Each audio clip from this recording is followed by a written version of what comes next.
The persecution of witches. In medieval times, there were possibly many issues, political, religious, and otherwise, that brought about the persecution of witches. Amongst other things, these issues included the religious emphasis on the sin of Eve and the belief in the inferiority of women. The belief in the inferiority of women had existed since the time of St. Paul. With the rise of an organized male medical profession, women healers who had acted as herbalists and midwives were seen as a threat. This was not least because their skills ensured less painful childbirth, which was considered contrary to the curse of God that the daughters of Eve should bear children in sorrow. So midwives were a prime target for the new persecutions and were often accused of sacrificing babies to the devil. Given the high rate of infant mortality, this allegation was hard to refute. A grieving mother might easily blame the midwife for the death of her infant.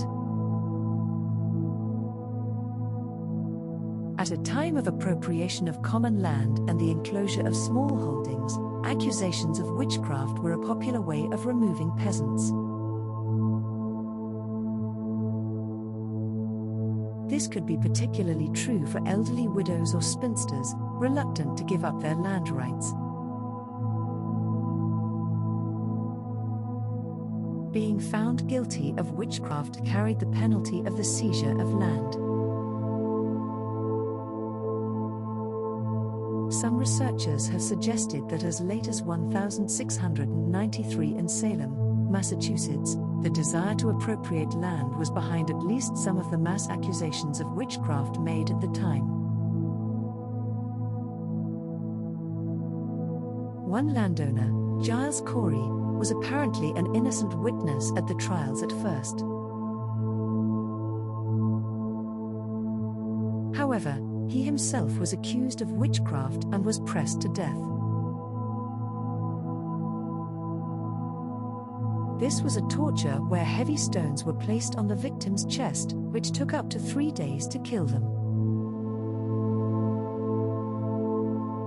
High-ranking practitioners of magic who attempted to conjure demons were usually male and included both popes and royalty.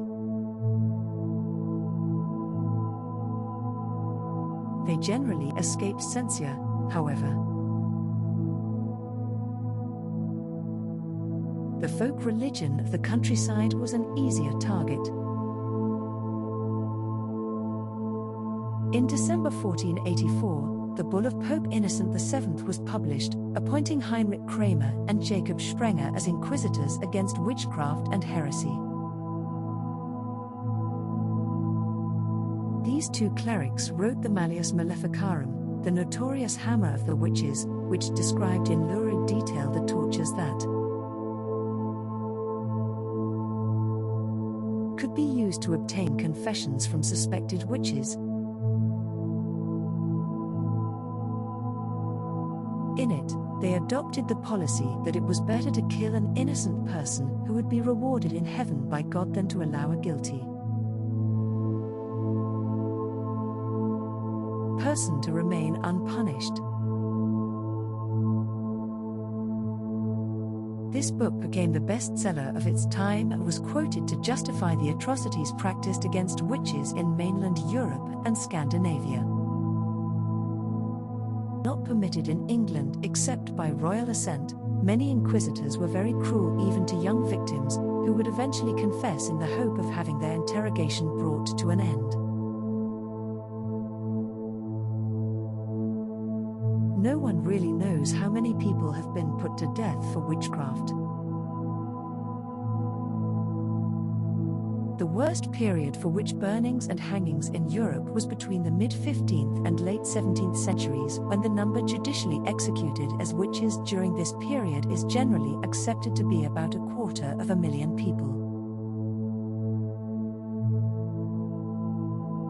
In addition, many more were lynched or hanged unofficially by mobs eager to find a scapegoat to blame for bad harvests or dying cattle.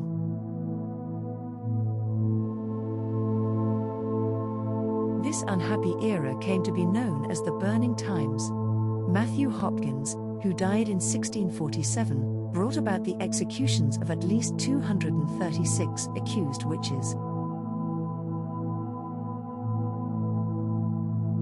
He styled himself as Witchfinder General and, with 4 hired assistants, instigated a reign of torture and terror especially in the eastern counties of England, amassing a huge fortune for himself in the process.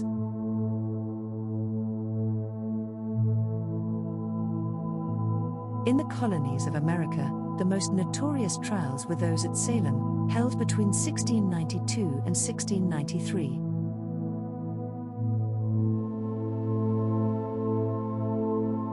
During this period of mass hysteria, 141 people from the town and immediate area were arrested, and 19 were hanged.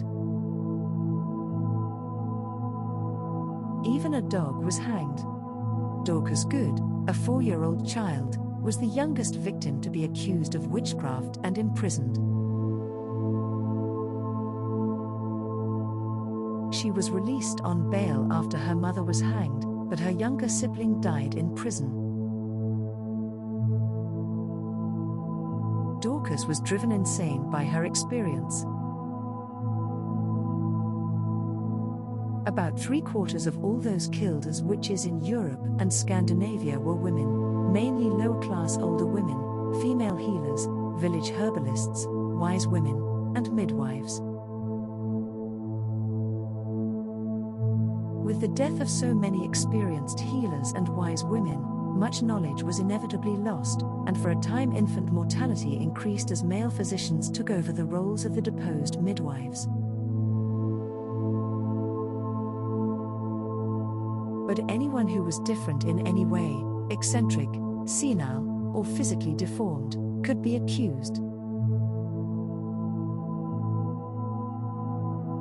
Any old woman living alone might be blamed for the deaths of animals, the failure of crops, and outbreaks of disease that were in reality caused by poor hygiene and diet, bad weather, human neglect, or simply blind fate. Of course, this occurred to some extent before the Burning Times. The difference was that now the church and state were legalizing and even encouraging this persecution.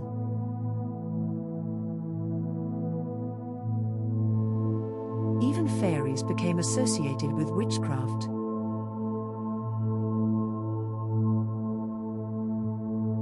Housekeeper, popular in the mythology of Ireland and Scotland, was said to reside with the village wise woman and assist her with chores. In the worst of the wave of hysteria over witchcraft, if an old woman had an immaculate house, it was claimed she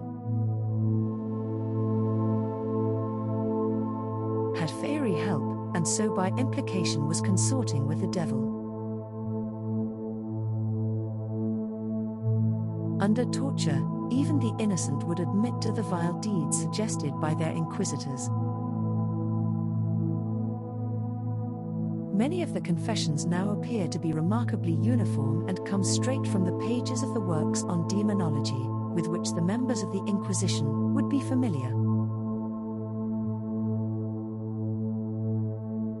Simple village circle dances performed at the time of the full moon and the old rituals performed to bring fertility to both fields and people, with a figure dressed as the horned god and couples making love in the fields or leaping over a bonfire, became all too easily translatable into evidence of satanic covens.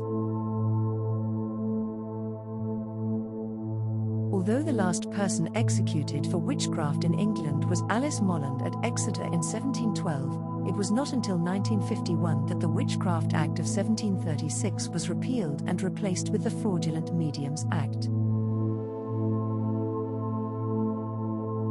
Those who continued to practice the old ways were usually families who could be trusted not to betray the secrets, although the fires of the Lunasad, the first corn harvest, continued in remote areas until well into the late 19th century and are being revived by pagans as community celebrations, especially in the USA. The secret family covens would pass the traditions down through the matriarchal line, usually by word of mouth. Those who could write recorded their spells and rituals in books of shadows, so called partly because of the secrecy required to write and protect them. These were usually buried or burned with the witch on her death, or on rare occasions were handed on to the eldest daughter.